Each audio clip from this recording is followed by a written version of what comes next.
Welcome to a brand new series and a brand new year here at Trek Zone. Matt Miller with you at Trek Zone HQ. Once again, doing the podcasting thing. 350 episodes in 50 weeks for 2021. Come with me on the adventure here on day one, kicking off a brand new series. It's called That Time When, looking back at the archive of Trek Zone, going through the library, picking out some great shows for you to enjoy. I'm going to give you the snippet, then I'm going to give you the link to catch the episode in full. Today, we're going back to the very beginning, 8 years ago, and the very first podcast with Doug Drexler. Taking you back through the library of Trek Zone in a bite-sized podcast. That Time When.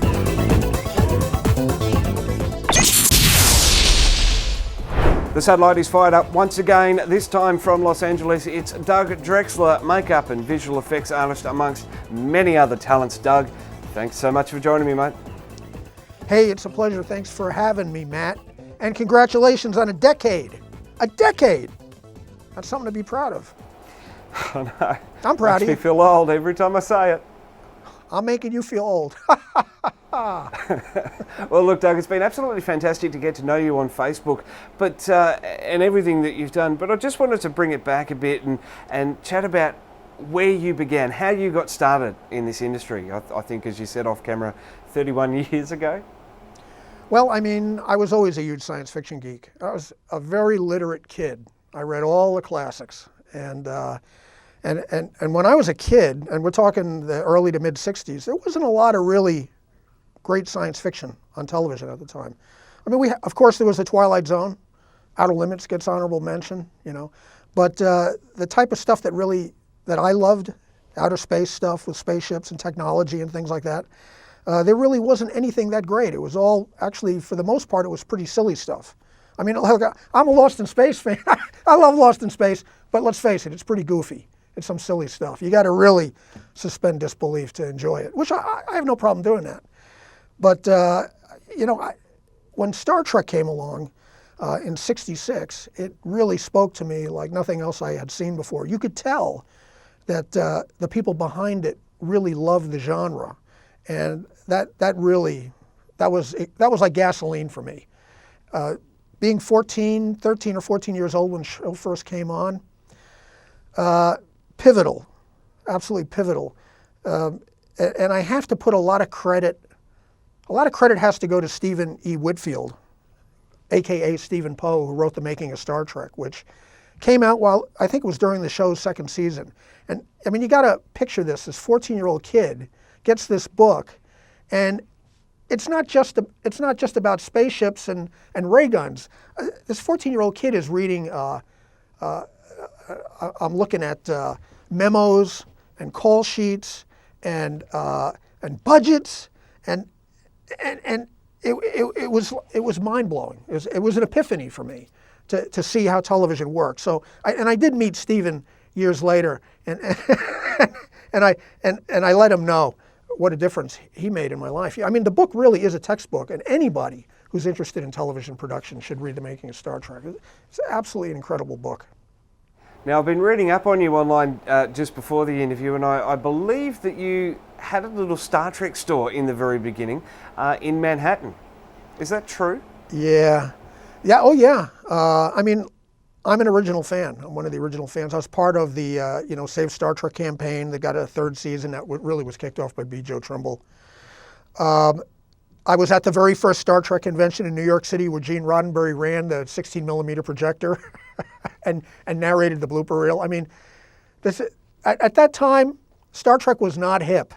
It wasn't cool. A lot of people love it now, but back then, if you liked Star Trek, you were considered a nut, which maybe there's some truth there. I am a nut, but yeah. So I had always been involved with the convention scene, and ended up making contact with a guy named Ron Barlow, who was opening a store at 53rd and 3rd in Manhattan, which is some prime real estate, opening a Star Trek store, which is absolutely absurd, especially at 53rd and 3rd.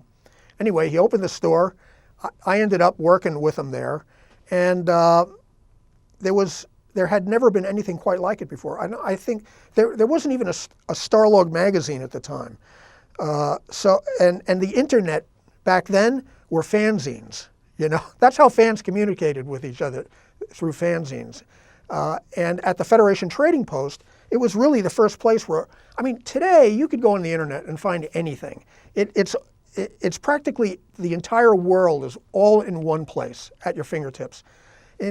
Back then, 1975 or something like that, to have a store where everything was all pulled together in one place, where you could get fanzines, model kits, books, uniforms, slides, it really was kind of revolutionary. It was the leading edge of a wave that was about to hit when the conventions became huge, and they became gigantic. We had the store. It was really funny when we first opened it. Like, nobody showed up, and the local merchants were laughing at us. It was kind of embarrassing. And WPIX in New York City was showing reruns of Star Trek at like midnight.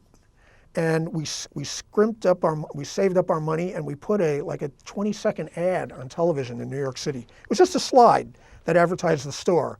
And the next morning, there was a line around the block to get into this place. And it lasted for years. It was amazing. And this was really the first time, I think, that we realized how big a thing Star Trek was destined to become. As a matter of fact, because of that store, we ended up doing one of the very first Star Trek magazines ever. We did, I don't know if you've ever seen the Star Trek poster books that came out. That even predated Starlog. Check on eBay, We were writing very sophisticated articles and pictorials. I did a big pictorial on the Enterprise filming miniature that's at the Smithsonian that today is considered a classic.